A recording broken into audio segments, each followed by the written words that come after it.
Questions? Talked last week about possibly Tate and Tyleek maybe getting a shot this week. Is that still the plan, or are you guys going to hold them out? Yeah, I'm thinking about that.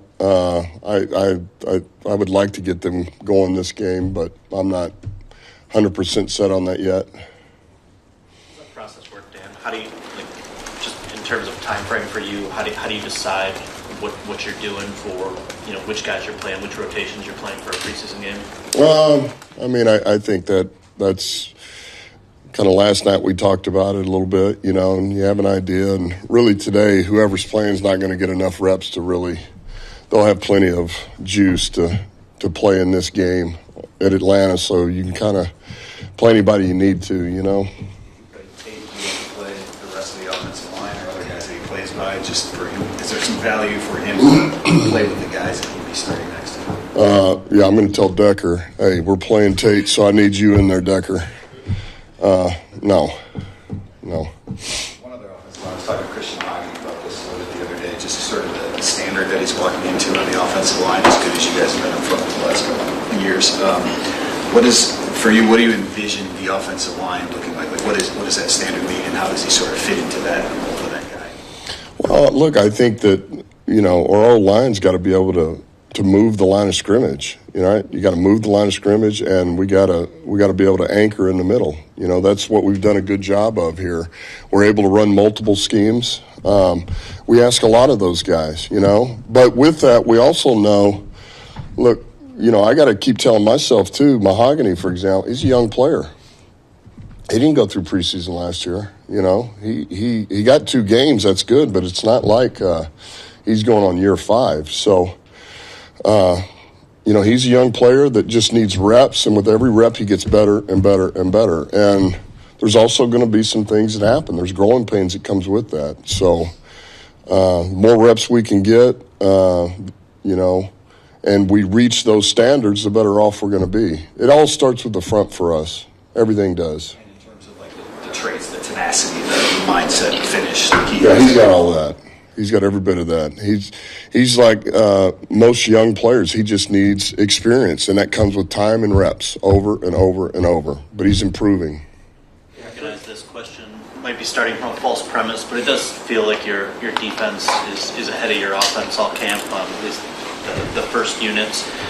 How do you balance, excitement about the defense or concern about the offense? How can you tell, where those guys are at when you're just facing each other each day?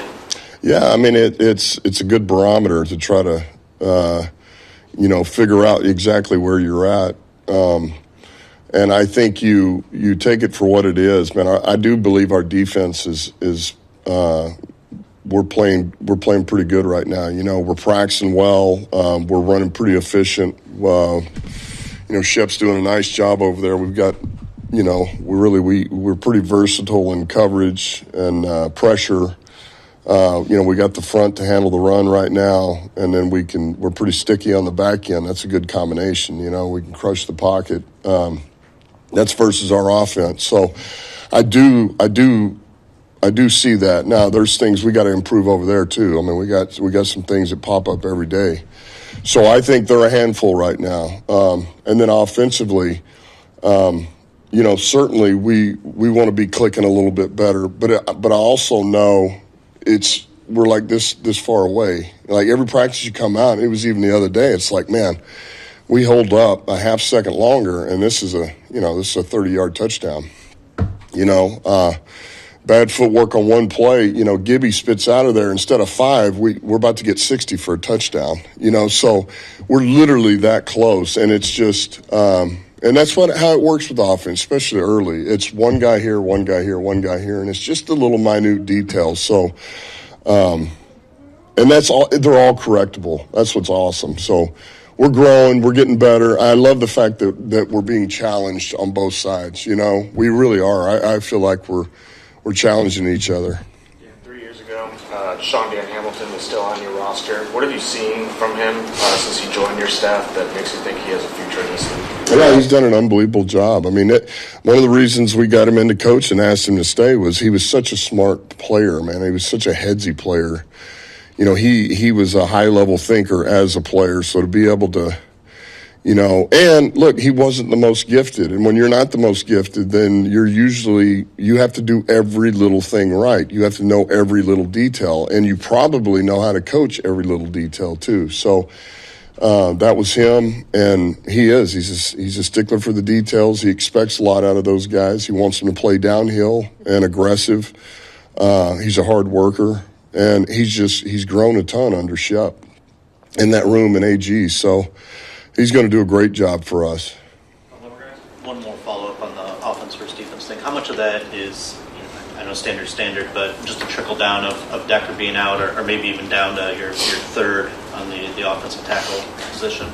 Well, look, if does Decker make us better? Yes.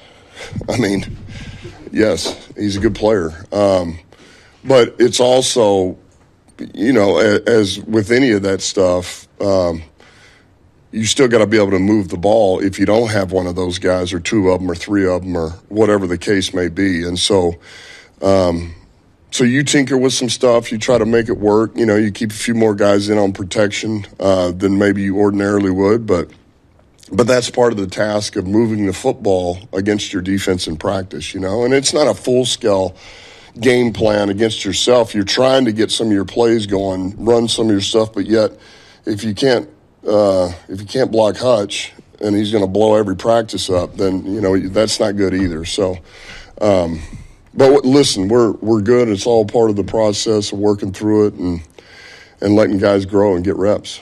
Dan, it seemed like Tylee. Last two back there, right? It seemed like Tylee had one of his flashiest practices on Monday, just in the backfield a lot. Where have you seen him grow the most from the beginning of camp? Yeah. Well, what we saw on his college tape is really showing up here, and that's his ability to play, to really get knocked back, into the backfield, kind of recreate the line of scrimmage. He's got a good shock and shed. Sometimes a little too good. He'll jump out of a gap if you're not careful. So we're trying to just stay on him with that. And then he can get an edge. His rush, he can get an edge. He's trending the right way. He's growing. We just got to get him in better shape, and that'll come there again with reps. We're going to give those guys today a ton of reps, out there.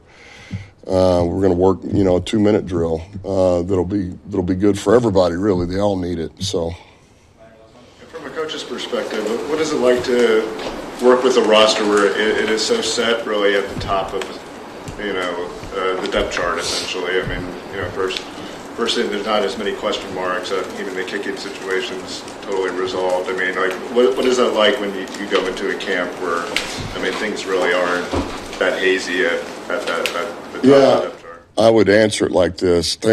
I thank the Lord that we've got players that love ball, man, and they work their tail off and give us everything they've got. And most of them have the ability to make some plays for us. That's what I love, man. So these dudes lay it on the line, and they play for one another, and I'm fired up that we got them. Before you go, just the guys that left practice the other day, any concerns? O'Connor. Love it. Jamarco. Yeah, they're all, it'll be whatever, a week on a couple of guys. Love it, maybe 10 days, but they're good. It's just going to take a minute. Yep. Somebody?